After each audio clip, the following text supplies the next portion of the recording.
the scars remind me to appreciate the days I don't have to. Jim, we got Cary here. Hey. Yeah, I was just saying it's really a pleasure to meet you. And I actually, in a manner of speaking, worked for your brother at one time. Okay, great. When he was at William Morris, I was a freelance reader in the 90s, and I would get material from his office often to look at. So it was when he was at William Morris. Then I was, like I said, freelance reading for a couple of years for them among my travels. I love it. You work with the great Jarre Weintraub. Oh, yeah. I worked for Jarre. He had just done Karate Kid. It's great. And Columbia knew it was going to be a hit, and they gave him an overall deal at that point. So he hired a couple of development people and started in on Karate Kid 2. We started developing Karate Kid 2 and a few other things. And then I left when he went over to UA, and I got a chance to go produce a thing at HBO with a writer named Patrick Duncan. Okay. And so we did, Patrick later wrote Courage Under Fire and Mr. Holland's Opus, but we did a series called Vietnam War Story. Wow. Where we went out and talked to Pat was a vet himself, and we went out and found vet stories and did half-hour vignettes. And what was really fun about that is that we shot nearly everything that we developed, which is such a contrast to movie development at Paramount. Yeah, that doesn't exist anymore. No. We at Paramount we shot like a fraction of what we developed. You're part of the legendary part of Hollywood. By the way, a very fond, not to digress, but very fond of Jarre. And anybody who got to know Jarre, even a little bit, was taken with Jarre's charm, right? He was an impresario. Oh, please. For sure. Yeah, no, for sure. Did you ever meet him, Michael?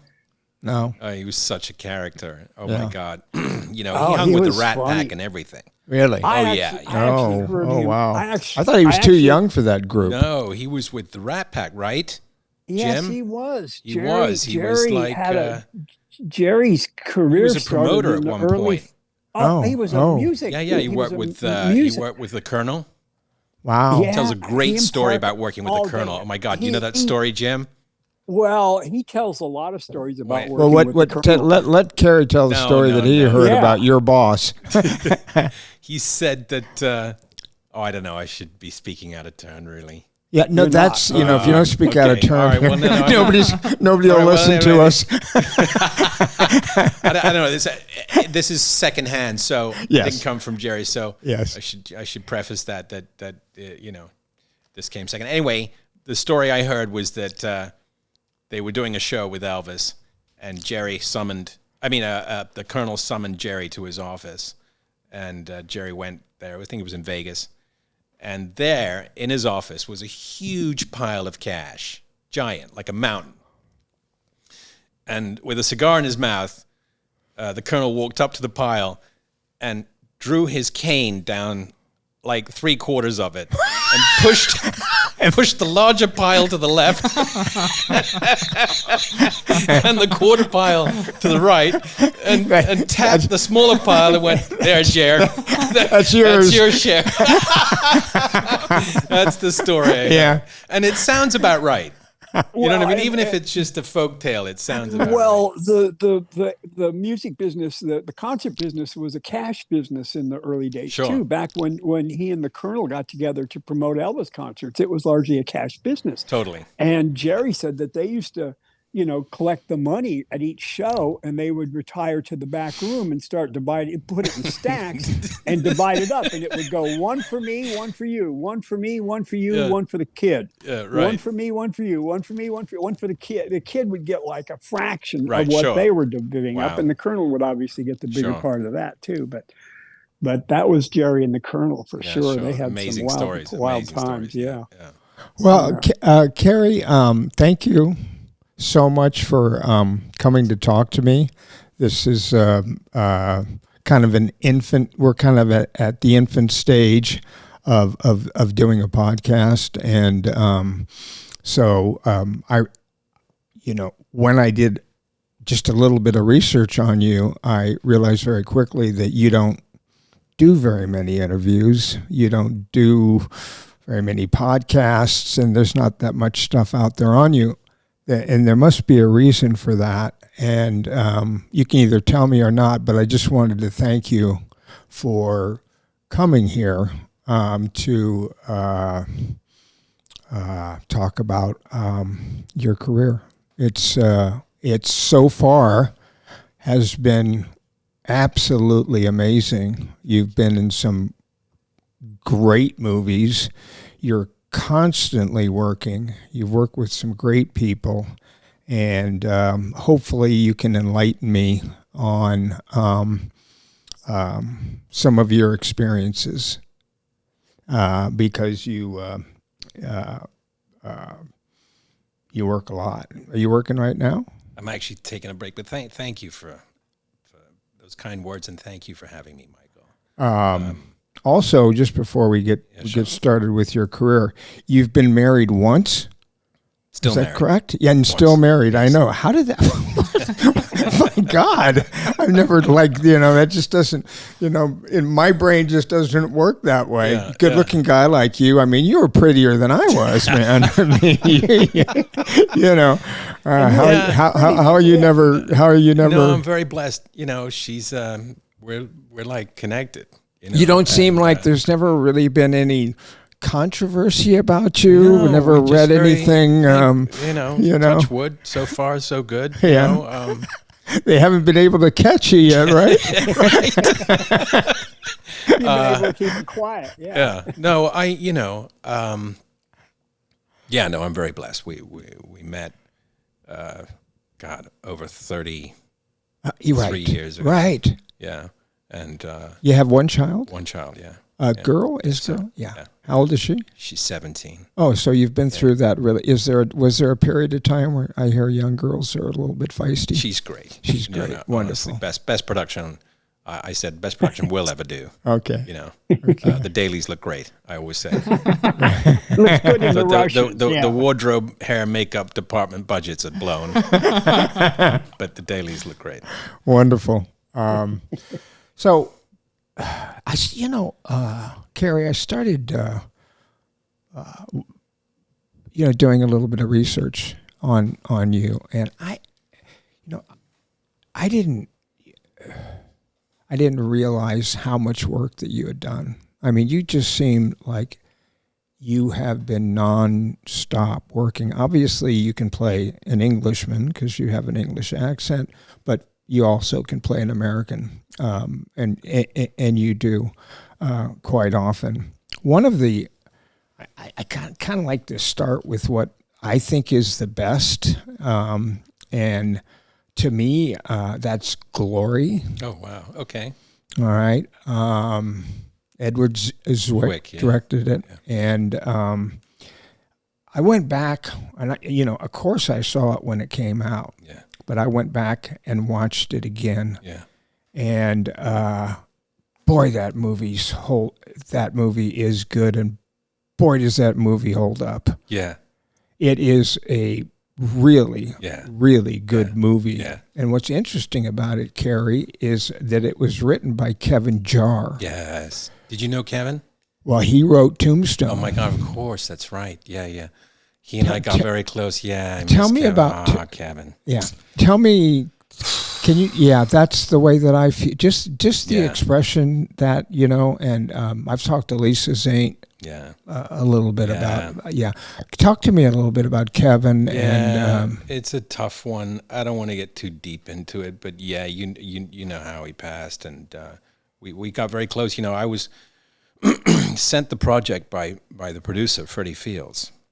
Okay. Sent it directly to me, who used to be an agent himself. He represented my Steve old boss, McQueen. Jeff Berg, trained under him and always spoke very highly of him. Freddie, right? Yeah, Yes, Jeff, yes, sure. Freddie, yeah, no, for Freddie, sure. legend, Yep, absolute legend. Kind of up there with the Jerry Weintraub kind of legends. Yeah, very much so, yeah. And David Beagleman, they were all of those partners, guys. so- Right. Yeah, Well, yeah. Beagleman, yeah, that's a whole other podcast. But yeah, exactly. but yeah, Not this one, yeah. kind of write you a check. yeah.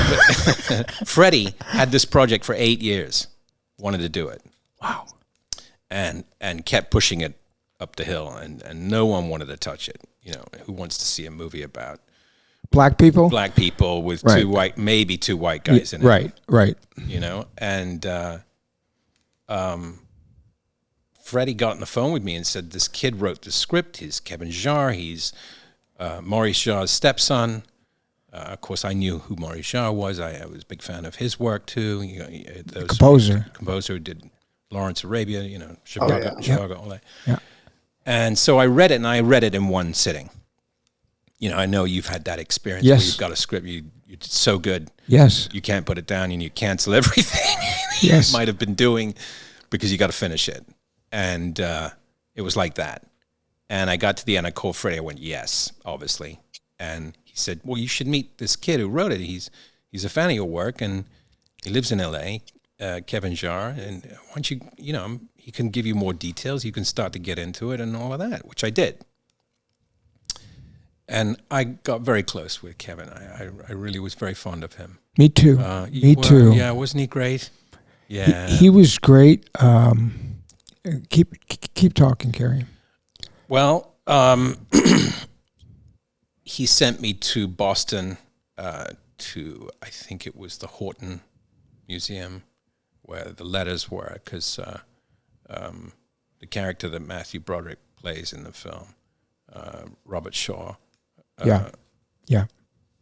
he wrote home every weekend or something. Right. And there were some other letters in there from some other, he mentioned some other officers, and so I think there were some other letters in there. Anyway, I got to understand that he had taken a couple of characters from the regiment and blended them to create the character that I play in the movie.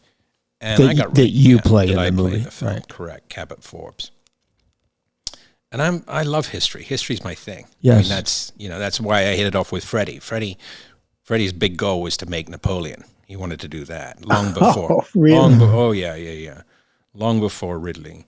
Anyway, but he loved history too, and of course that's why when he found out about this script that Kevin brought him about this regiment that very few people knew about, and this incredible bravery and this story about how this regiment came together and fought together and died together, so powerful.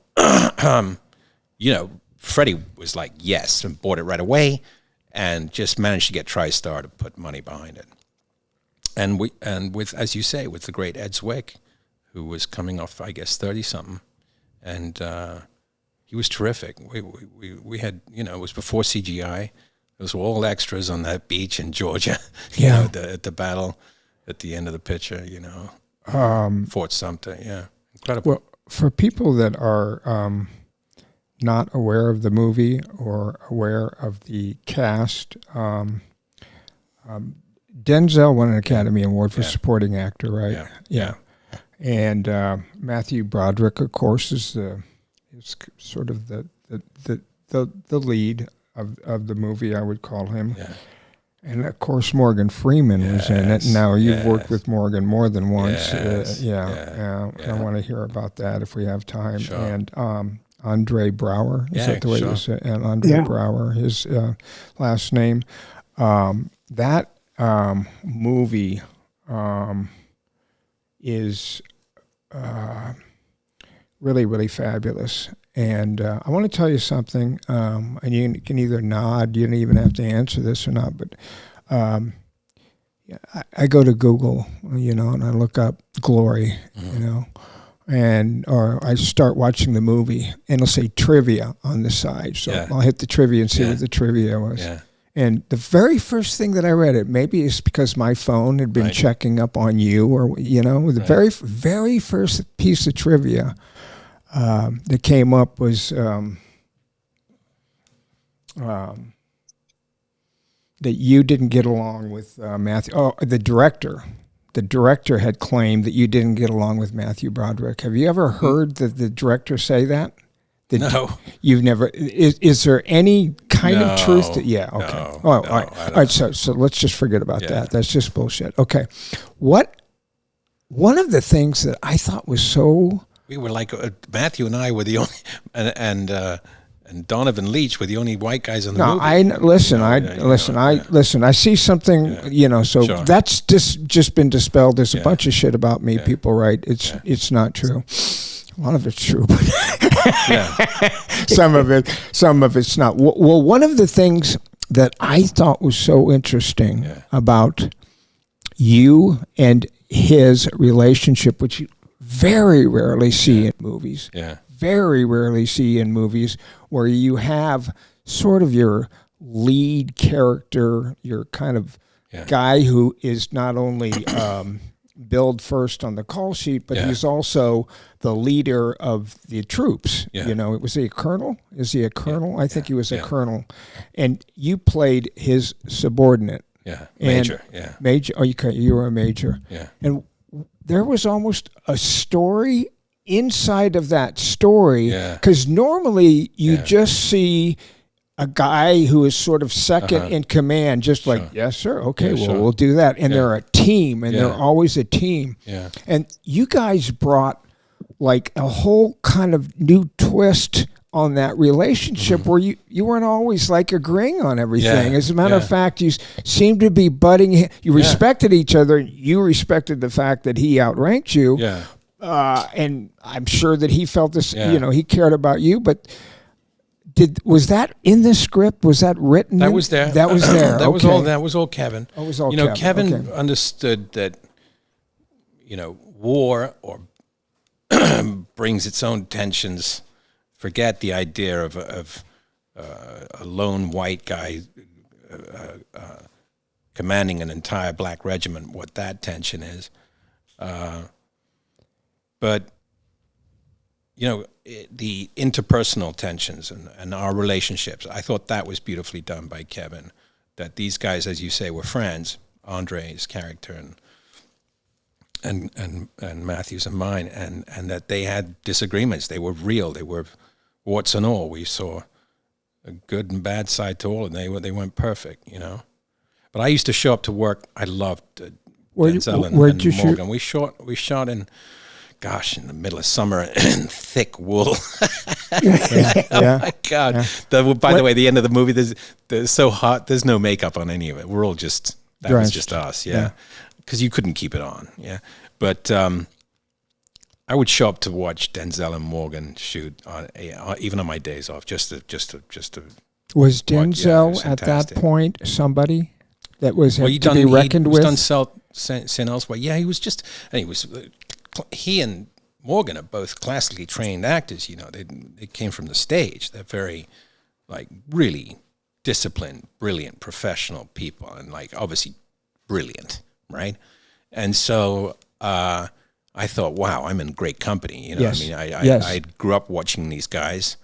I'd studied them, and so I continued that study. I mean, that's, to me, one of the great parts of what we get to do is that there's no end to the education, you know. Yeah. Did you guys have rehearsals? Yes. You did. Yes. And with Tombstone, Kevin's script, let me ask you a question. Yeah. You take a role. I'm sure you've taken roles before that you don't find, maybe, hey, if I talk to the director, maybe he could make a few changes here and there with the character and make it better. Was that a script that, like, nobody touched? Everybody? Oh, no, we worked on it. You worked it. Yeah, that was the point. I think it was Denzel who said we should put this on its feet. You know, all the best films I've worked on have been rehearsed, really. Because like a play. Yeah, go ahead. I'm sorry, but rehearsed, but also, were any changes made to Kevin's dialogue? Yeah. Yes. Okay. Yeah. Talk to me a little bit about that. And was Kevin in the room at that point? Gosh, you know, I think take he notes. was. I'm not sure. Okay. I'm not sure if he was. Okay. I think that if I recall, he was not there, and that Ed was doing the rewrites with an assistant as we were rehearsing. Okay. Okay. And, we just put it on its feet. You know, I love doing that, by the way. Right. To me, it's where you find out where the weaknesses are and where the strengths are. And all right. That, you know. This is something also that I read on the internet. So I read on the internet that at one point Denzel Washington's character goes rogue, and they bring him back, and to punish him, they whip him. Yeah. And I read this on the internet, so who knows if it was true or not. But I read that Denzel said, like, you know, like, I'm sure it wasn't a bullwhip or whatever it was, but, give me something to react off of. Give me something to deal with. Yeah. And according to the article that I read, they were actually whipping him with something, and that the director didn't, he was going to say cut, and it was about that time that tear came down. I think he gets 20 whacks in the movie. Do you know if there's any truth to that? Yeah. Yeah, like I said, I so fortunate to work with those guys, watch them work, and work with them. I was in that scene. I watched that scene. I watched Denzel create that character and make that decision to have all those scars on his back based on a Time Life photograph.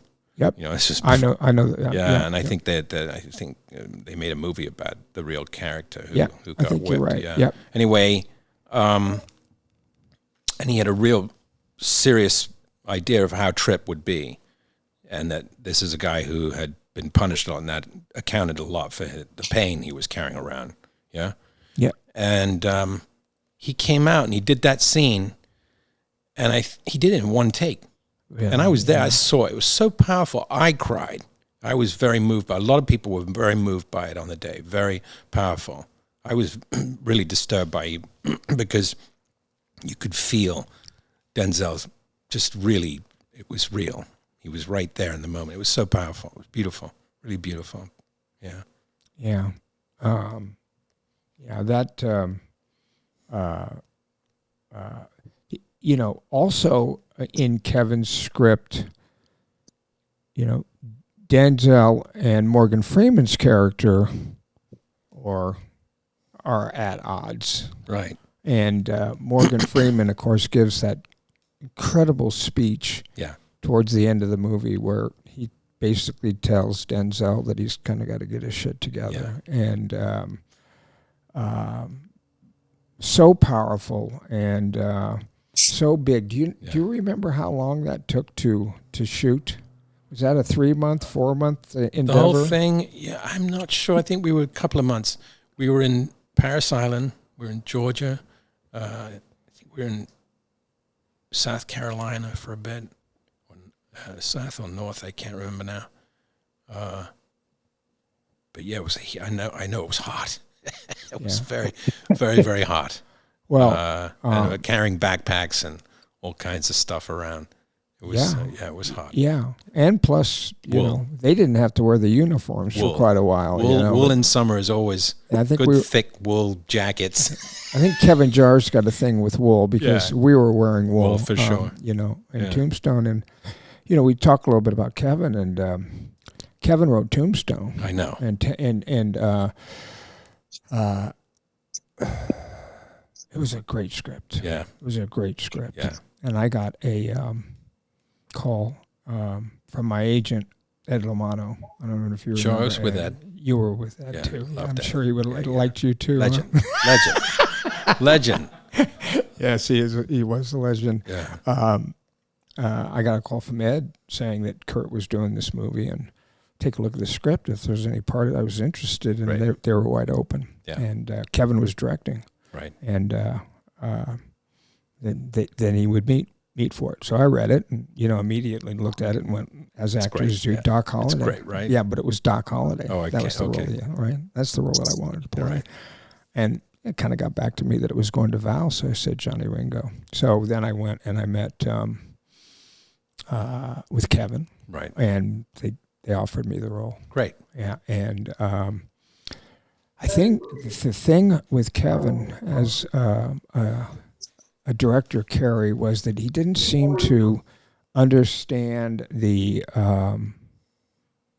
He was very headstrong and didn't seem to understand how collaborative it could be. Right. It was kind of, I see it this way. Right. I want to shoot. He had an Academy Award-winning DP. Yeah, sure. He had great actors around him. Yeah. I see it this way.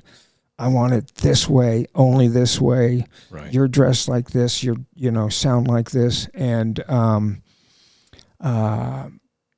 he had Kurt on there. He had Sam Elliott on Right. there. He had some Val and myself and Powers Booth and a lot of people. Powers, yeah, sure. Did you ever work with Powers? No, I love Powers. Though I got to meet him. He was a great guy. God, he was great. great. Great guy. Great Powers actor was too. Great. Great.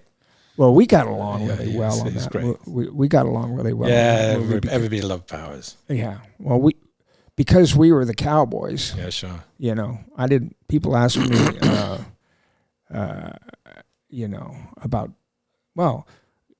about Val. I'm like, what's Val Kilmer like? I'm like, I don't know. I never met Val Kilmer. I don't know who he is. I didn't spend any time with. I didn't spend any time with Paxton, who I'd done 4 movies with at the time. Yeah. And Kurt, I had to because things started to fall apart, Right. and Kurt was very helpful. But I saw, so we shot 4 weeks on that, and that was 138 page script or Wow. whatever. And I took Kevin into my little dressing room at that time and said, Kevin, you have to understand this is like collaborative, you got to listen to people. You got so many good people around you. Let them help you influence this movie. And a day or two later, I got fired. Did you ever work with Jim Jacks, the producer? Jim was on that, and he's passed away too. But it was very, very sad because this guy had poured the same way that he had, I'm sure, with Glory. Yeah, for sure. Poured his life into this. Yeah. And they just Cary, even though it's been truncated, wasn't really directed by anybody, it still, turns out to be the movie that he wrote. That most people, when they talk to me, they want to know about that movie. Sure. So let me see. I just wanted to make sure that I have that. Cary, tell me about for you when you started in the middle of your career, now in your career, about auditioning as compared to getting offers. What I'm asking about is sounded to me like from Glory, and I don't know what you had done up until that point because I'm not great with dates or whatever. Yeah. That didn't sound like they asked you to audition. That sounded like they called you up and said, do you want to do this? Yeah. Do you remember when you stopped auditioning? Oh no, you know what? Continue? I've been auditioning my whole career. Your whole career. Michael. Yeah. It's very rare I get offered stuff. I love it when, obviously, it's great when the director just goes, I see you in this role and I want you for it. It's terrific, But I've been auditioning my whole career, I had a great conversation with Jane Lynch one time, because I was telling her I was kind of like, I was doing a lot of auditions at one point and not getting anything. And I was starting to feel like maybe I'm missing the point. And she said, you gotta go do that. You gotta go take every audition. I go, why? She said, because it's not even so much about for them, it's for you. You should be, working your muscles out to see if you can do that character just for you. Whether they see it or see you in that role because they have a fixed idea of who they want for that part, doesn't matter. Yeah, if you fit the bill, great. But more importantly, that's your exercise. That's where you train. That's where you keep your muscles healthy. That's where you know. You never had any feelings of like, I've done this, right, and I've done that, and I've done no, this. No, that's where I was with when I confronted her about it. I asked her opinion. Okay. I said, God, I've done over 100. Why do I have to go audition for some director who's never done anything before? Right. Yeah. Certainly for that. Yeah. And she said, Cary, you're missing it. I'm telling you, you're missing it. She's so are you still auditioning, Cary? Always. Okay. I mean, So that's a yes. Yeah. And okay. I I've always felt, and maybe we're just a little bit different that way, that I've always felt more confident and felt more at home when I just got an offer. Like I didn't, I offered for a audition for Jim Cameron for The Terminator. Right. And then I didn't audition for 17 years after that. And, or I might have auditioned for a couple of things, but didn't get them. But I had, and maybe it's my being vain, maybe it's just like I've already done all this stuff. Like, like I've already done all this. Like, why do I have to audition for you? I think that's Jane's point. It's not about for them. If you go in doing it for them, you're going all wrong. Right. You know what I mean? Yeah. And I like the idea of self-tape, by the way, because you get to pick the best take anyway. Yes. And you get to practice it as many times as you want and figure stuff out. Yes. You get to rehearse it. Yes. And so I'm not. You don't miss not being in the room with people. Oh, I'd love to be in the room. Sure, I'd love to. Yeah. But sometimes you're with casting directors reading the part, and it's supposed to be intimate, and you're not getting anything. And you're just, it's like green screen would be better, Right. But sometimes they're really great. It depends on who you're casting for, Yeah. All right. Well, auditioning for. I take it you auditioned for Francis Ford Coppola. Actually, I didn't. Okay. That was an offer. Great. Wow. I love Francis. Wow. Yeah. I went to meet with him over at then Columbia Sony, and he had an office on the lot. And, I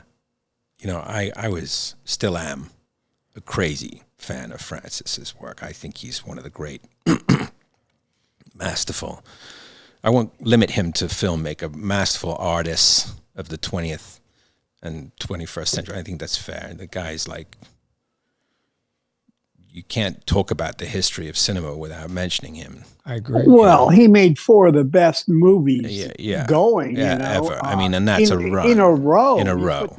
The 2 Godfather movies, The Conversation and Apocalypse, and that's a career for any other director. One of those would be a career for absolutely. Absolutely. Yeah. So I was campaigning pretty heavily for this part. And I just wanted to work with him. And I knew, obviously, it involved... Had you ever met him before? No. No, okay. All right. No. And I said to my then agent, I said, get me a meeting. And Francis said, yeah, bring him in. And we sat down, and he was so charming. I mean, right away. I remember he fixed my tie. And then I knew I was in. He felt... You were part of the family. Yeah, it was cute. Yeah. I was like, oh, I love him. I love him already. Because I got all dressed up. I wanted to, Yeah. And we sat and chatted. Did you get to know his producer, Fred Fuchs? Oh, for sure. Very well. Yeah. And Fred Bruce. Yeah. Fred Fuchs and I worked on the HBO Vietnam story thing together. Yeah, sure. Yeah. Legend. And he had, Legend. yeah. When I didn't meet Francis, but I met Fred once for there was a show called The Outsiders, which you would have been too young for, but all Charlie Sheen, all that kind of group was in there, and I didn't get that role. But who's the guy in Ghost? Patrick Swayze. Patrick Swayze, I think, played the role that I might have been auditioning for. That was S.E. Hinton. I think he was pitched that story by a bunch of high school kids. He'd done Apocalypse, and he'd asked a bunch of school kids, what should I make next? And they wrote, I think the teacher wrote a letter, had all the kids write him a letter saying, you should make a movie out of this book. We've been reading it in school. You should do it. It's right up your alley. And Francis read it and was like, loved it. And went to Tulsa and shot it. and fell in love with Tulsa. I think it's where he made Rumblefish. Rumblefish, yeah. You know, which is another which was brilliant, which is the brilliant movie. Yeah, which is the following. He did that one right afterwards, Right after, correct? yeah. Yeah. No, I was a huge fan of Francis, and of course, he could tell. You know, I'd studied him. I mean, that's what I do. That's what we do. You know, you study great actors, you study great writers, you study great directors, you study great movies. That's what we do. That's our job, to study our craft, study the business. It's so easy to do now. What? Yeah. Why? What? Sorry. To study people, study, to get to know your career or Francis Ford Coppola's carear. Right. Just look them up on the That's internet. it. Yeah. Bang. Before then, you had to go to the library. I met Francis Ford Coppola on a movie called Betty Sue Got Married. Sure. Yeah. And Peggy Sue. Peggy Sue. Peggy Sue Got Married. Yeah. And one of the things that I always noticed about big directors, I met Spielberg and Cameron and a lot of big people, Milos Forman. Yeah, and, Milos, I love Milos. Have you met him? Yeah, I met Milos. Oh, Milos was great. He was great. Yeah, I was up for the movie with Meryl Streep and Sophie's Choice. Sure, wow. So I met him I met him for Sophie's Choice. And these guys... he didn't direct that, though. Yeah, didn't he? No. No. That was Alan Pakula. That's Alan Pakula. Yeah. What did I meet him for? On Valmont, maybe? That's what I met him on. No. Wasn't that Pakula? Pakula directed Sophie's Choice? Yeah. Alan Pakula? Yeah. Yeah. Oh, God. One of the great directors. He's great up there. Oh, Alan Another Pakula. legend. Yeah, we love him. I love him. Yeah. Okay. So Alan Pakula directed the Robert Redford, All the President's Men. That's Pakula correct. too, right? That's correct. Right. I met Pakula twice. I don't know why I thought Milos Forman directed Sophie's Choice, but anyway, I guess that's one of the meetings that I had with Pakula. See, and I didn't. They weren't even asking me to read. Pakula didn't even ask me to read. He just come to lunch, Yeah. And I obviously was not right for that. But that movie that was one. People say to me, are there any movies out there that you wish that you would have liked this and that? Yeah. Sophie's Choice was one that, terrific. that I really wanted to do very badly. And so when you... well, Kevin Kline, I mean, God, he couldn't beat Kevin. Yeah. He nailed that part, man. Well, Kevin Kline nails it. Fantastic. Kevin, Fish Called Wanda? Are you kidding me? Hilarious. I mean, hilarious. Yeah. Don't call me stupid. Don't call me stupid. It's great. Yeah. He's great. And he was fabulous in that movie. And that part of that movie where the Nazis are asking her to pick a child. It's honestly a groundbreaking film, I think. I love Pakula. I love his work. He's. What else has he done, Jim?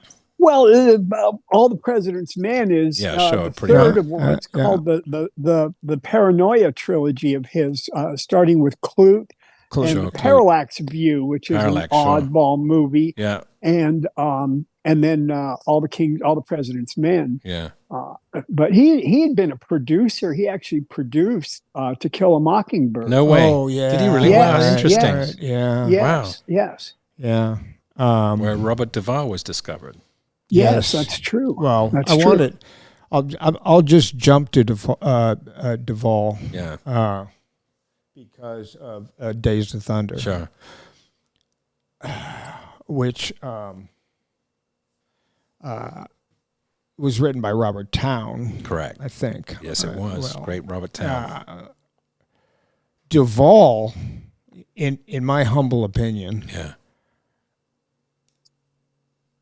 just was such a force of nature in that movie. He's a force of nature in everything he does. Yes, yeah, that's the brilliance of Duvall. Yeah, you know, he's memorable in every single role. I defy you to pick a movie that he's in and go, what was that? You know, no, that it's just remarkable that he is a movie star and an actor, right? So oftentimes he didn't bother putting on like fake noses and stuff to become a character. He just looked like Bob. But he created characters that are so memorable that his career is like, my God, look at it. It's remarkable, People think that was the first time he worked with Marlon on The Godfather. They did The Chase together. They did The Chase, yes. Which is another oddball, what a brilliant great movie. Cast. John Borman directing. Marlon Brando. Jane Fonda. Jane Fonda. Redford. Written by Lillian Hellman. Yeah. Arthur Penn directed Arthur that. Arthur Penn. That's right. Yeah, Arthur Penn directed that one. I had the feeling well, first of all, it was produced by Jerry Bruckheimer, right? And I don't know, and Don Simpson at that point was around, and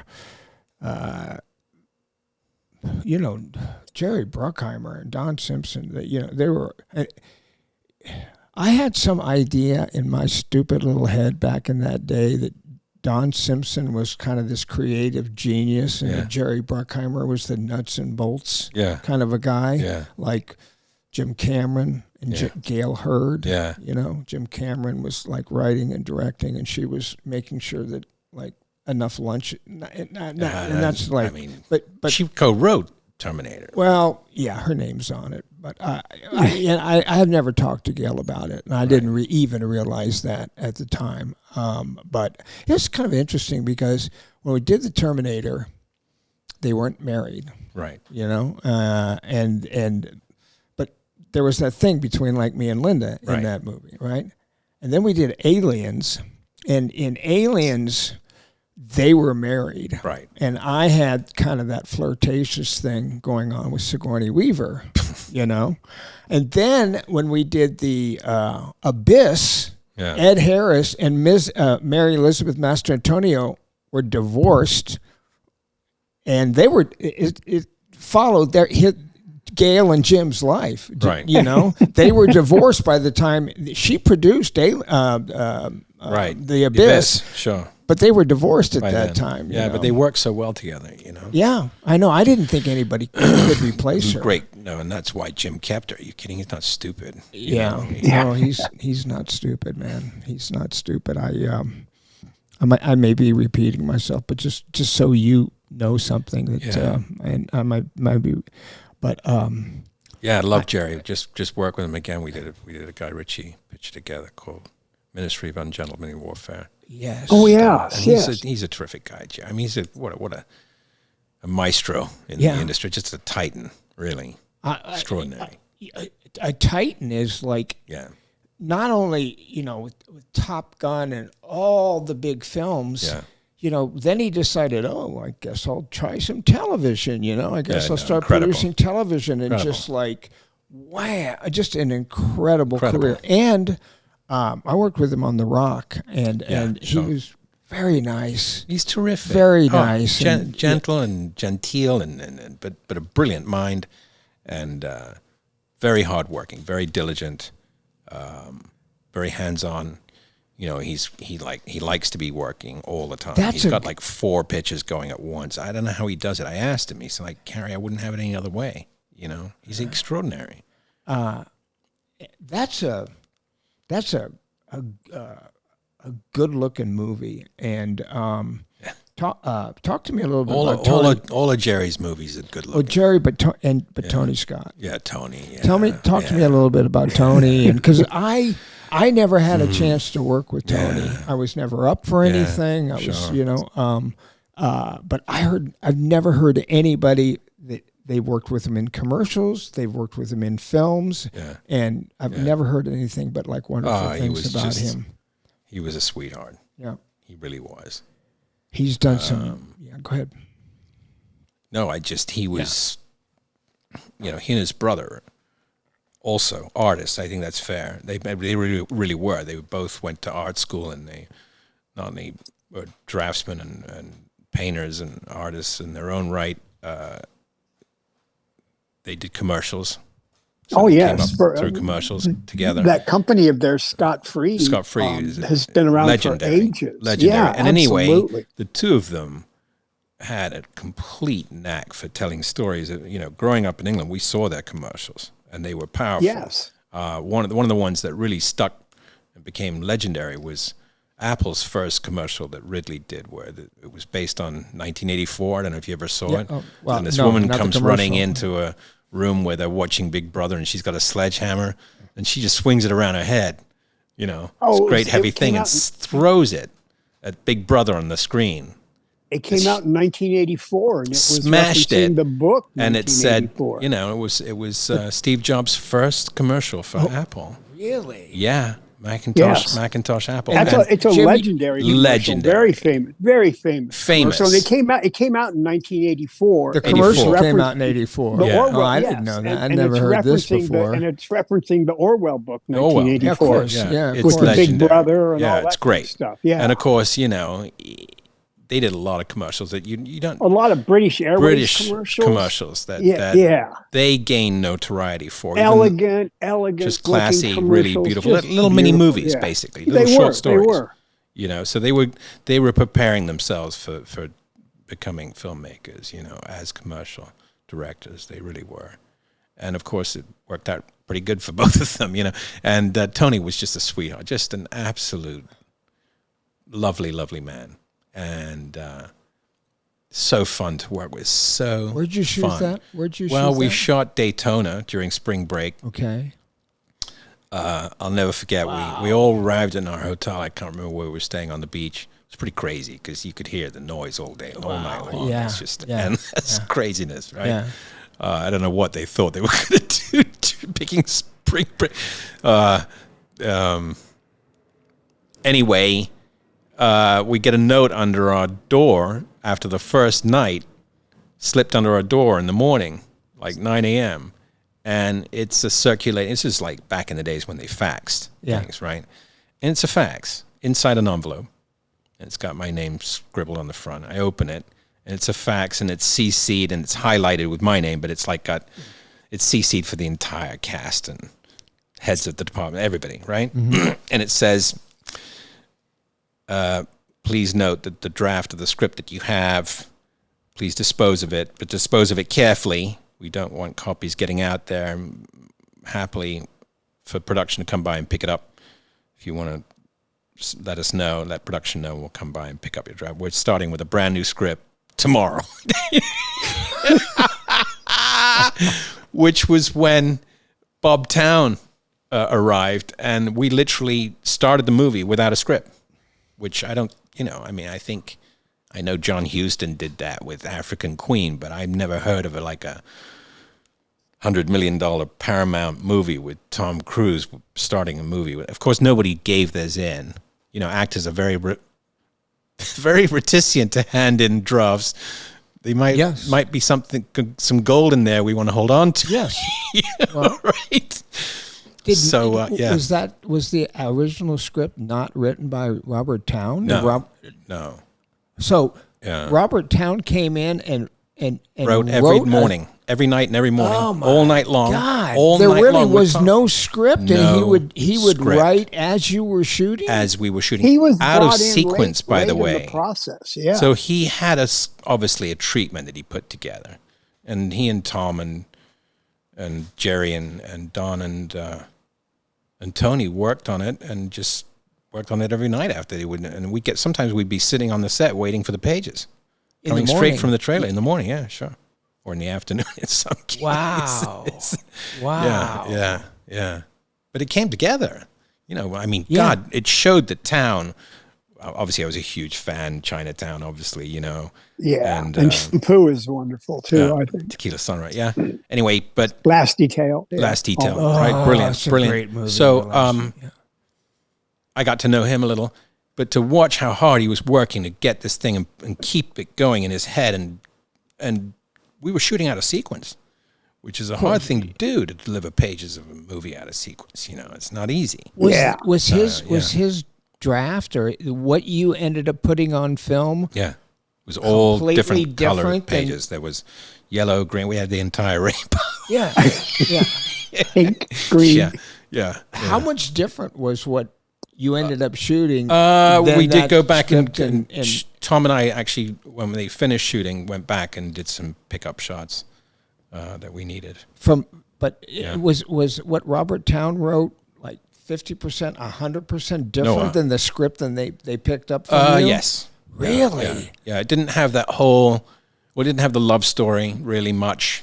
That wasn't And that's the where focus. Tom met Nicole. Yeah. And it didn't have the all the playfulness between him and Rob. yeah.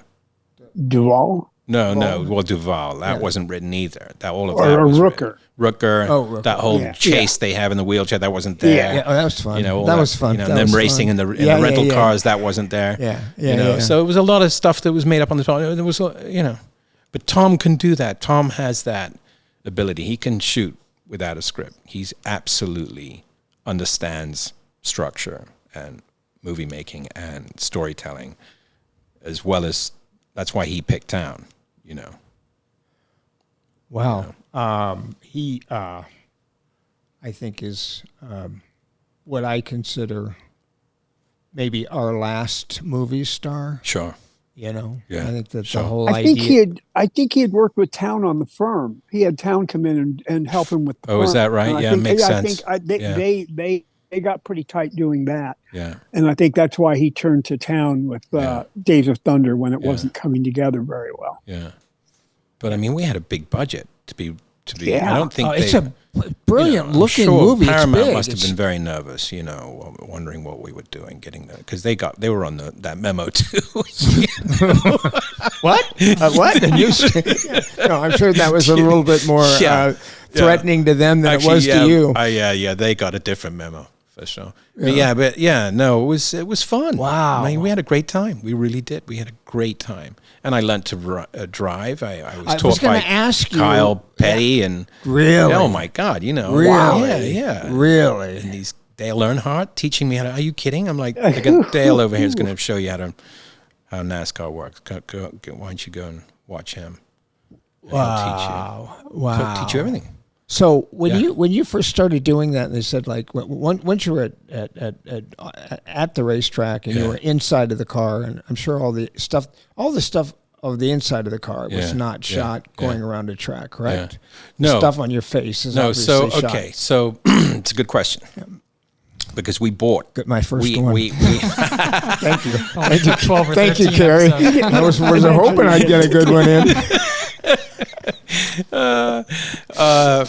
No, we made the cars. We made most of them because obviously NASCAR weren't going to lend them to us. Are you kidding? I mean, Yes. these things cost like $1 million to make each one. You know, so we made like 8 or 9. I can't remember how many we made, but we made specific different ones that could be rigged for cameras, ones that were actual race cars that could race, and ones that weren't race cars that could just drive. Yeah, I think. I don't quote me on that, but I know we had ones that were rigged and ones that weren't for sure. Oh yeah, that's right. We had parts of cars, right, for insert shots. Right. Yeah. Right. So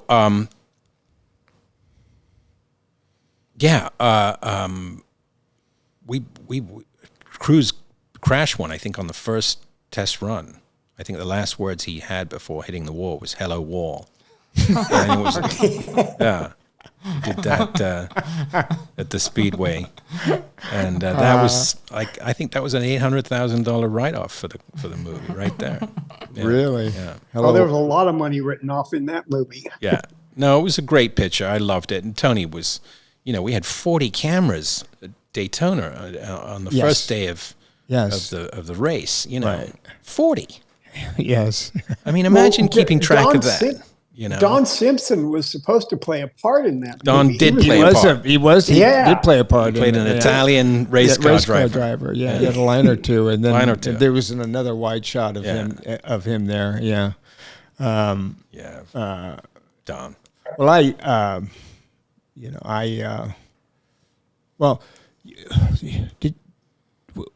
when did you work with Tom again? We just did Mission Impossible. Which one did you do? We did the last one. It was Dead Reckoning. Yeah. When was that, Cary? We did during COVID, I guess, a couple of years ago. How many of those has he done? Well, I think this is the last one that he's doing now. That's done. He's done. Listen, I'm going to, kind of burst a bubble here and whatever. I know Tom Cruise is a god and does all his own stunts and, all that sort of stuff. There is I started watching Mission Impossible because the first Mission Impossible because I had another guest on here that was in Mission Impossible, had a part in Mission Impossible. And who was that? Rico Ross. Rico Ross. Okay. Yeah, Rico Ross, who was in Aliens. Right, and, so I started, watching. He wasn't in it much, but he had a couple of stories about it. But there's a shot in that movie right when everything's falling apart at the beginning of the first one, and all his people have been killed, and he's running away like on his own before he can get back to like the people in charge. And there's a wall. Yeah, it's about 8 feet tall. Yeah, and he jumps up on the wall. Yeah. And he pulls himself up, gets on top of the wall, and goes over. Right. It was 2 shots. It was a very physical. Somebody had to be able to get up on that wall, push himself. No, listen, I can't say enough. If you've watched him work, have you watched him work? No, no. First of all, this guy should be given an Oscar as a stunt man. I'm telling you right now. He just didn't do that. No, listen to me. Listen to me. Yeah, okay. You can hear say, I don't care. I'm not going to, you won't hear me say a bad word about the guy. I'm not asking you to say it. I just wanted. I worked with him twice. I'm not asking. I absolutely think he's amazing. And let me say too. And I've watched him train for a stunt. It's phenomenal. Let me say too, I have met him before, and he could not have been nicer. Oh, he's one of the nicest human beings. Yeah. He could not have been nicer. Yeah.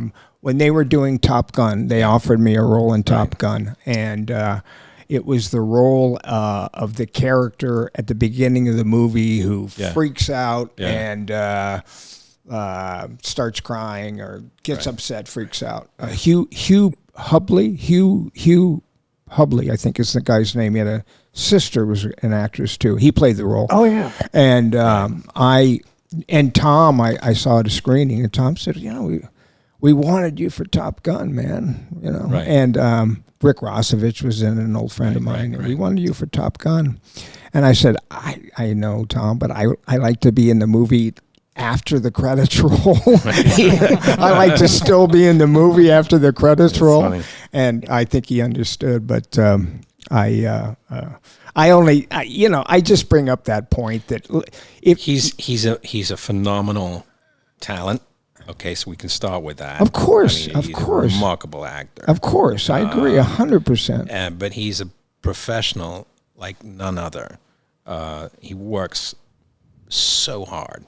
I mean, he's like right now he's working on something. Yeah. It's just right now. We're sounds like Jim Cameron and him should have done a movie together. Right now he's sweating on something. It's just incredible. The guy. Yeah. I don't think he knows how to do anything else other than be working nonstop. He's just incredible. He loves it. He loves it. He just loves it. And that shot of him when they released, it was like 2 or 3 Mission Impossibles ago, of him hanging off that plane as it's taking off was probably the coolest stunt I had ever seen an actor. I was amazed there by are stunt people who said, like, on some of those shows, like, he can't do that. It's too dangerous. Yeah. And they're gone the next day. And replaced with someone who goes, I think we probably... Yeah. Matt Damon tells a funny story about the Matt Damon story. Right there. Yeah. That's the Matt Damon. Yeah. So I decided to get a new stunt guy. Yeah, hilarious. But that's how he doesn't know how. No, doesn't. That doesn't. It's not in his vocabulary. You know. Yeah. Just doesn't know how to do that. Good for him. And good for him. And good for I just, as an actor, if I'm a director and I've got an actor who can climb that wall, and I have that actor climb that wall and then turn around and look back so we know it was him. Right. And they did it in 2 cuts. Right. Listen, you don't have time. I wasn't on the movie. No, I know. If you're Tom Cruise too, you don't have time to do every single shot, every single stunt, I can just tell you, I saw him do every single. I went to I showed up on days I wasn't working. Doubles, walking away, it not being him. Really? No, all of it, him. Really? Even the driving where he's handcuffed to the car, the Fiat. Wow. That's him. Okay. He trained for that.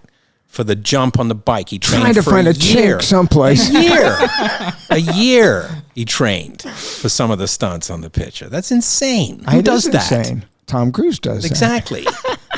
That's the level of commitment that he has. Okay. Tom's perfect. And will always be perfect and does every one of his own stunts. And, I like, all right, whatever. No, that's, I wanted to get by a couple things very quickly. But you have to ask me questions about movies I'm in. I wasn't in that movie with Tom, so I wasn't there on the bridge. I didn't see that. I know, but you work with him, and that's, listen, it doesn't. That's all I know. It's a reference from what I know, what I saw. Of course. And what I saw was a guy who was just relentless in getting it right and making it perfect. Like I said, him and Jim Cameron. It's all him. Yeah. And he's injured himself. My God, he's like Jackie Chan. He's broken almost every bone in his body, this guy. It's nuts. Yeah. Well, there are certain things that I used to like. I'm sure you do too. You toss it over. Oh, by the way, you're a great sword fighter. Jesus Christ, man. You got really good with all that fucking stuff. Very, very good, man. But, I used to roll around and, fight and, jump over stuff and everything. Right. But when it comes to a stunt, like a fucking car accident, car going into a whole wall or something I'm like, you know what? Let Tom Cruise do that one. Yeah. Bring in Tom Cruise for that one. I wanted to... bring up 2 movies, and I don't really want to say, maybe I didn't write them down, but I didn't want to say, I don't really want to say anything about them. You did a movie with Bill called Twister, and I'm going to say that I don't like Jan de Bont. Okay? Okay. You don't have to comment any further on that, okay? Yeah. I just don't like the guy. You guys work together? No. Okay. But I've heard.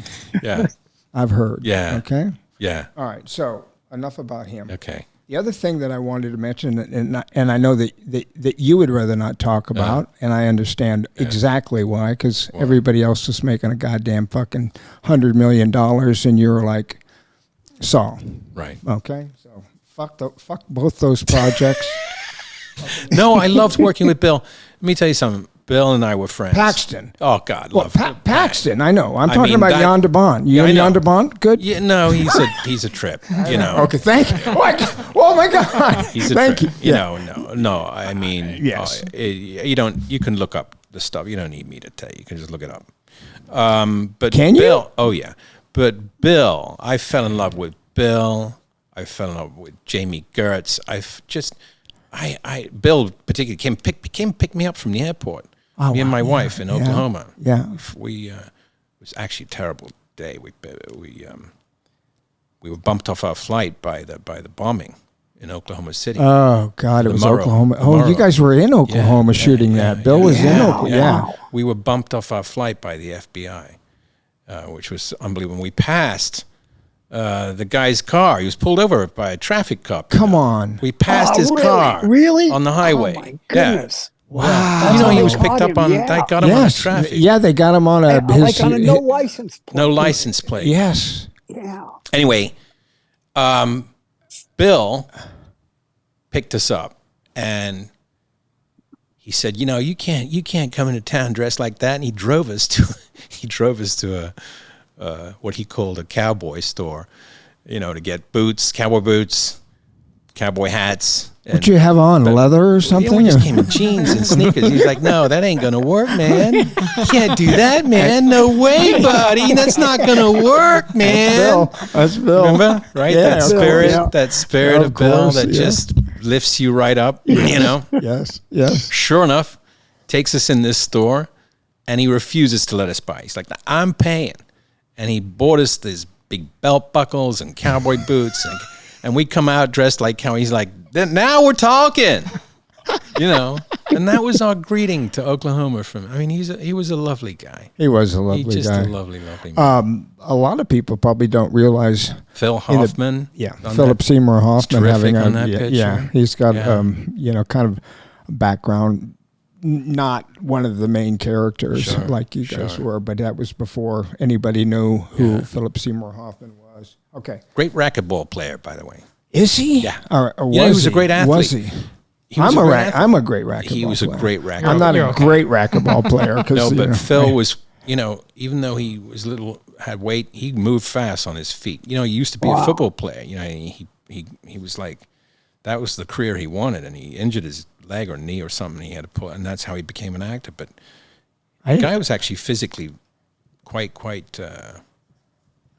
nimble. But, all right. Well, listen, I gotta move on because I don't have a lot of time, and I haven't mentioned a couple of the movies that I think I heard you defining yourself, or you said that like people ask you like, what movie do you feel is like your favorite movie, or what movie defines you? And your answer was somewhat along the lines of like, I don't really have a choice, Yeah. It was Princess Bride. Sure. Princess Bride is the one that people heap on me. How fun was that? And how working. I can't even think of the director's name. Rob Reiner. Rob Reiner, of course, yeah. How fun was Ron? How was that whole? And where'd you shoot that? And tell me a little bit about working on that. Sure, we shot that in 1986. I just finished a movie called Lady Jane with Helena Bonham Carter, which is the picture that. God, you work with some good. Yeah. By the way, there were some girls in Dracula too that were like. Yeah. And I was actually shooting in Berlin. I was shooting a Channel 4 movie. British TV movie called Mashenka, based on a short story by Vladimir Nabokov. And my agent said they're looking for this role for someone to play Wesley, and I knew, I'd read the book. I'd read The Princess Bride when I was 13. My dad gave me a copy, and I knew the part. And they said, Rob Reiner's flying to Berlin to have you read for it, talking of reading. Okay. And I'd seen Spinal Tap like 8 or 9 times already. I love that picture, right? He was coming fresh off of that. And I read a monologue for him, I guess. I think I read the whole monologue I give to Buttercup in the Fire Swamp about becoming the Dread Pirate Roberts, right? Yeah. And he stopped me halfway through, and he went, "Okay, that's good." I thought, "Oh well, that's it. I didn't get it." Because usually that's when they stop you halfway. Yeah, that's usually a sign like that's over. And he was polite, and he got up. He and Andy Scheinman, the producer, got up and they shook my hand and were very sweet, and they left. And I thought that was it. I thought that's too bad, because I really would have loved to have worked on that. I could tell it was going to be great. It was Bill Goldman. Yeah. Yeah. Right. It's one of my favorites. Doesn't get any better. I mean, All the President's Men. Talking about Alan Pakula. And about a week later, I got a call back from my agent in London, and Harriet, and she said, "Are you sitting down?" I went, "What? No, don't." And she said, "Yep. Wow. Rob loves you for it." Wow. He saw of course he does. Saw Lady Jane, and he loved it, and he loves you for it. And when can you get here for costume fittings right away? I said, well, I wrap in like a week, and that was it. They still didn't cast Robin. They still didn't have a Buttercup. We were like about a week away from shooting. We still didn't have our Buttercup, which is crazy, really. The producers, they're tearing their hair out. But what's great is that the film was financed by Norman Lear, because no studio would finance it. They didn't believe in the picture. And look at the heavyweights attached to this thing. And no one would touch it. I was talking to Jim about this earlier. Yeah. For me, when you have a romantic comedy, action, fairy tale, drama, it's kind of its own. It's its own genre. It's its own genre. And I was telling Jim, the only thing that I can think of that is sort of like that, and I haven't seen it in 30 years, so I don't know, but Romancing the Stone is something probably along those lines. Because it's a but book. I think that's a very hard, I can understand being a studio person going like, you better stick the landing on this, because if you're off in tone or if anything, it's over. And but that's why Rob's so right for it. When he met Goldman, they hit it off, and Goldman said, I don't want anyone else directing it but you. That's it. And, of course, Norman and Rob had history. They'd done All in the Family and Archie Bunker together, and Norman produced Spinal Tap, right? And really believed in Rob, thank God. But Bill warned them both. He said, guys, no one's going to find it. No one's going to touch. And of course, Norman was like, please, let me do I'm Norman Lear. I know what I'm doing. I'll get this thing financed. Trust me. And Bill was like, guys, I'm telling you, it's been around since I wrote the book in 1973. And one studio went bust trying to make the movie. John Borman had it at one point. Robert Redford was going to direct at one point. Wow. Francois Truffaut, the French New Wave director, he had it at one point. Can you believe that? Wow. Right, yeah, he had it. And, Arnold Schwarzenegger at one point was cast as Fezzik. Jimmy Stewart was cast as the grandfather at one point. Oh, my goodness. All the financing, Bill told them, every time the financing fell through. And so Bill was like, good luck, guys. I hope you have fun storming the castle, but it's not happening. And he just didn't. He basically told them, "It's fine. I'm used to it. I've had so many people turn their back on this project, which it was his favorite project. He wrote it for his kids, his daughters. Yeah. And one kid wanted to know. He asked him, "What should Dad's next book be about?" And one daughter said princesses, and the other said brides. It's great. Oh, that's how that came about. Yeah. The book is great. The book is different than the movie. We just selected the real story of The Princess Bride. The Princess Bride book is about the book, The Princess Bride, if that makes sense. Okay. And it's very funny. There's a fictitious character that is kind of like Goldman, who's trying to put together this book that his father read to him as a kid, and his father read it to him.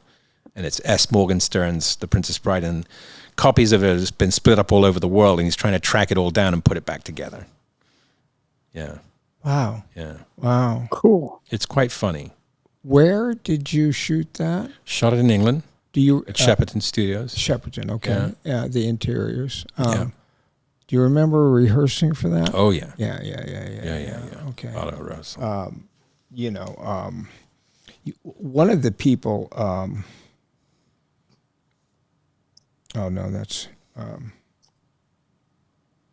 of course, Christopher Guest was in it. And, Chris is great. Great cast. Mandy and Chris Sarandon was wonderful in it. And just saw Chris a couple of weeks ago. Oh, I've never quite ever seen, one of the things about Dog Day Afternoon that you just cannot forget. It's like seeing something. Yeah. By the way, how about this? Gets Oscar nomination for his very first role. And it's really a supporting role. Very supporting. Right? They cut back That's to like, him. how many scenes has he got? 4? If that? Yeah, if that. I mean, think about that as a cameo, really. that he comes in. It is. And gives that performance that is, by the way, talk of rehearsing. Sidney Lumet didn't make a movie without rehearsing. Lumet, yeah, oh of my course. God. Yeah, Lumet, Lumet was, talk about putting it on its feet. Yes, Lumet would rent out a basketball court or a theater or whatever, and he would rehearse that movie. For them, they found an old bank and rehearsed it in the bank. And that's how that became so tight, that script. You know, every movie. John Cazale. John Cazale. Yeah. But every movie that Lumet did, he rehearsed them. And that's why they're all so tight, those scripts, you know what I mean? You know what I mean? Well, yeah, and I think it was, I could be wrong, but I think that Lumet, in one of his books, talks about directing and talks about doing pre-production and talks about, like, being... I'm about done. What? Nothing. Talks about, you know, pre-production and casting, the script, and you get everything ready to go, and then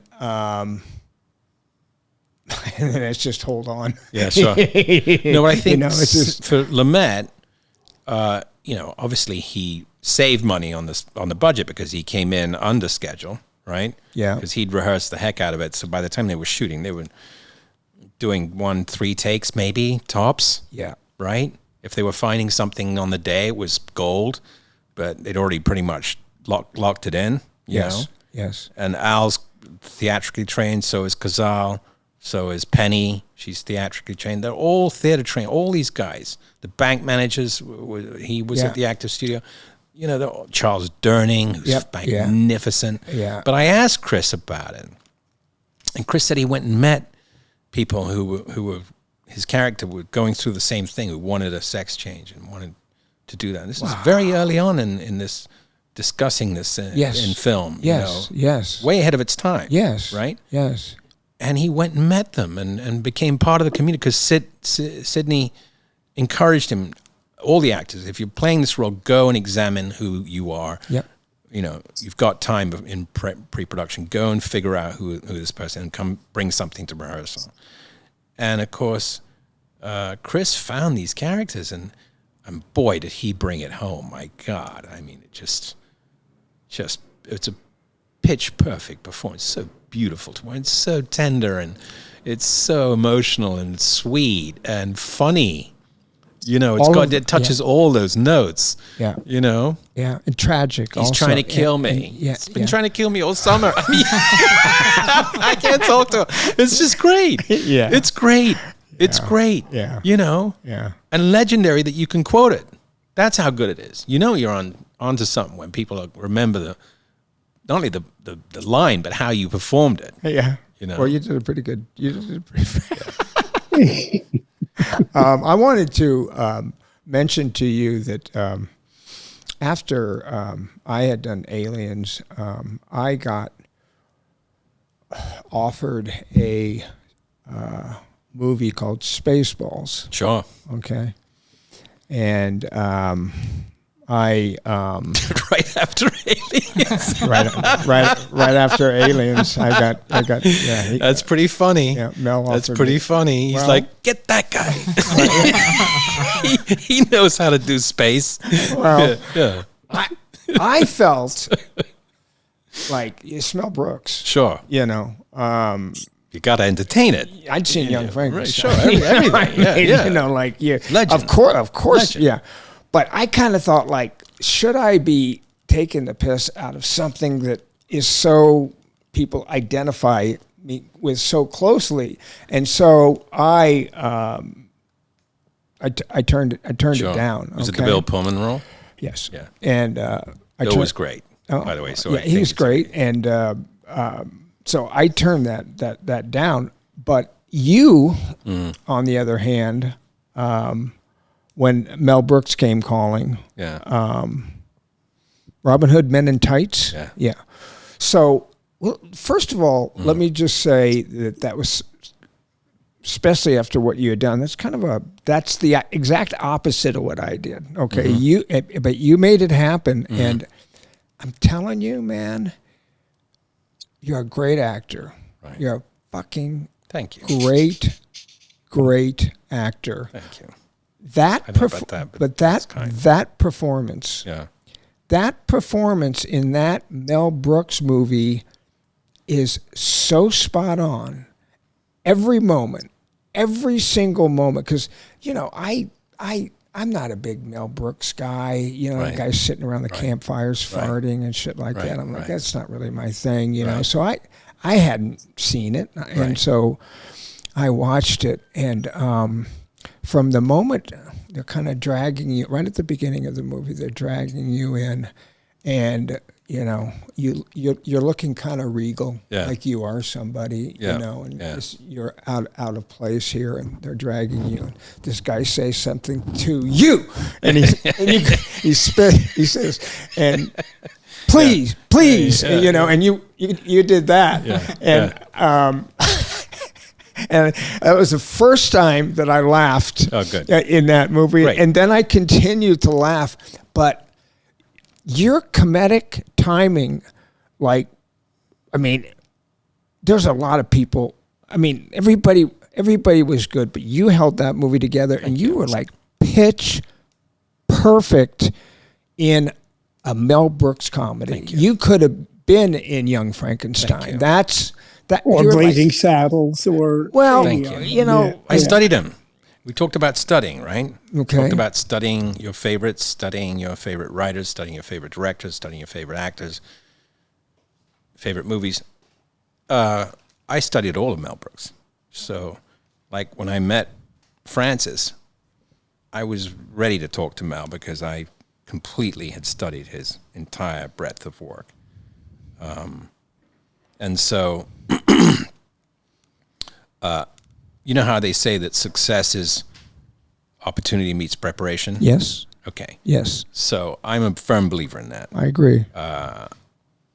It just so happens that my stepfather was a crazy Errol Flynn fan. Not just any Errol Flynn. He was a crazy Robin Hood, The Adventures, the original Warner Brothers color. Yep.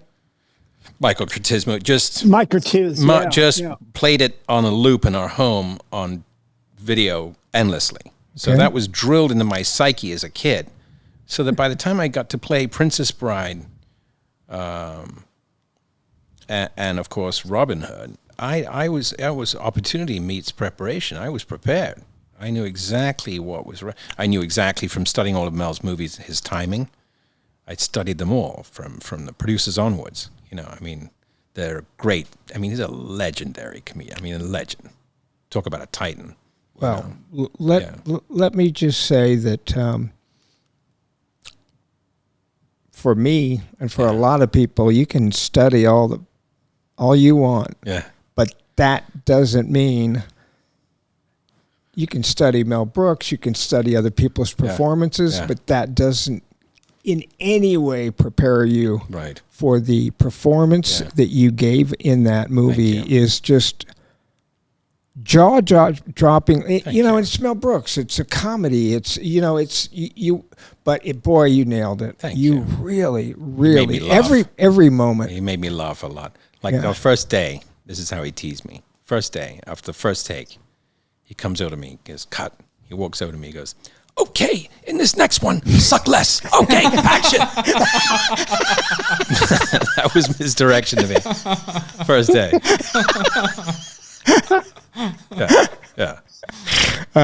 Which stayed with me, obviously. What I believe that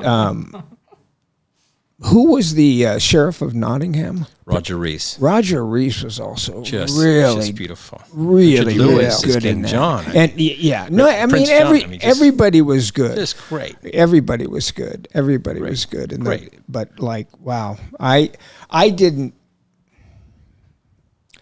I think of Mel Brooks, and I think, I think of Blazing Saddles, and you go in, and Mel Brooks and some kind of silly jokes, and I heard also. Tell me if this is true or not, because it was not you taking a shot at Kevin Costner. It was Mel Brooks. Yeah, that was Mel Brooks. Yeah, that was Mel Brooks. Am I wrong that you ran into Kevin at some point? He was totally cool. He was cool about it. He had a sense of humor about it.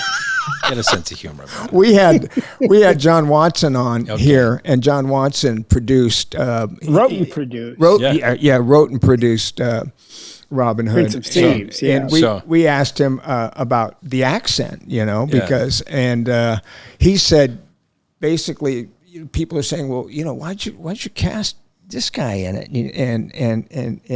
and he said, without Kevin Costner, there was no picture. There's no picture. There was no budget. picture. There's no picture. Nothing. He said, "Hey, we did what we could. We had a voice teacher. He came off one movie, came to another. Yeah. He did the best that he could, and it was the number 2 movie box office of the year. So you can all go, but there's sort of this thing about his accent. But I'm glad that he had a great certain people. Have you ever had a chance to work with Kevin? No, I'd love to. Yeah, he's too. A wonderful actor. Yeah, wonderful director too. Me too. Yeah. Me too. So you got some time off? Guy. Are you got some time off now? Got some time off to be with the family, which is nice. I'm fortunate. Don't get me wrong, to be working and being busy, but it's also nice to be spending time at home. With the family. Yeah. I just want to say, because we were talking about Francis Ford Coppola, that if you don't have something nice to say about him, go fuck yourselves. I believe that about everyone, though. I just think that, but we live in a culture, honestly, Michael, where people want to feel better by putting someone else down, or, I feel like you can go home or pick up your phone and read that stuff if you want to. There's plenty of it out there. And so I try to steer myself clear of that, because I feel like it's a frequency thing. You know what I mean? No. What do you mean? You mean the more the frequency that you're on in you know what I mean? In life, life in general, what that frequency is. And if you are finding a way to that you feel the need to put someone else down, then that means you're on a frequency where that is in some way placing you in that negative space, right? Whereas if you're on a frequency where you just try to put out positive energy, it's not easy to do. There's plenty of things that can piss you off in a day. You can just switch on your phone, right? Like I said. But trying hard as I get older, and I'm not perfect, none of us are, to work on my frequency. That's really something I've been working on a lot lately. Well, that's, I think, a nice way for us to wrap this up. We're a little past the time that I usually spend on these, and I appreciate what My you... pleasure. Thank you. But I wanted to say that I appreciate what you just said, which was, it kind of goes back to treat others like the way you want to be treated. The way you want to be treated. Well, and also it keeps you healthy and functioning too. That kind of negativity drags you down. And I'm not perfect. There'll be days where I'm like raging at the world, but I'm just trying hard to check myself before I wreck myself, as they say. Yeah. Well, they talk about. Jealousy and anger and all of that. It really is not hurting the other person. No, it's hurting you. It's hurting you. All your things in life that you have strife with, that you have problems with, are self-created problems. Yeah. Right? Yeah. They're in your head. Yeah. And the ones that are the most paramount, I can assure you, are fictitious and only in your head. Yeah. Especially when you think like, oh, that person maligned me or spoke bad again. You don't know what that person really meant by that, or you don't know that. Yeah. Or their tone, or the way they looked at you, or I have that for many, many years, and I'm not like trying to pat myself on the head, but I'm kind of like you too. And 30 years ago, somebody flipped me off in their car. I accidentally cut them off or honked their horn, slammed their horn down, I started saying to myself, the guy might be on his way to the hospital. Just, I don't know what's going on. We don't know what's going on. I don't know what's going on. And I try to put out there fun and energy and good vibrations. Didn't that Beach Boys? Yeah. Oh, it's that old saying about what goes around comes around. I'm a firm believer in that. Me too, Jim. That's part of the whole frequency thing. I read somewhere that when you speak out in anger or in a harmful way, in any way, that frequency goes out in the universe, and actually, it actually affects, the universe. It does. It can affect the gravitational pull of something and rocks, and I don't know what the details are, but it actually it is something that vibration actually changes. It's a force. It's a force for sure. that you're sending out into the universe. It's a physical force. Yeah. I think I'm a better person now. I'm not even joking. I think I'm a better person now that I've sat with you for an hour and a half. But thank you. And thank you not only for coming here, because I know you don't do this very often, but thank you very much for coming here. And please don't stop what you're doing, because you're a very talented guy. Thank you, I it means a lot coming you. from you. I'm a big fan of your work, as you know, and I love talking to you, and this is great. I mean, I really appreciate you having me on. Okay. Yeah. Good. Thank you. Thanks, Jim. Pleasure. Thank you. It was a real pleasure meeting you.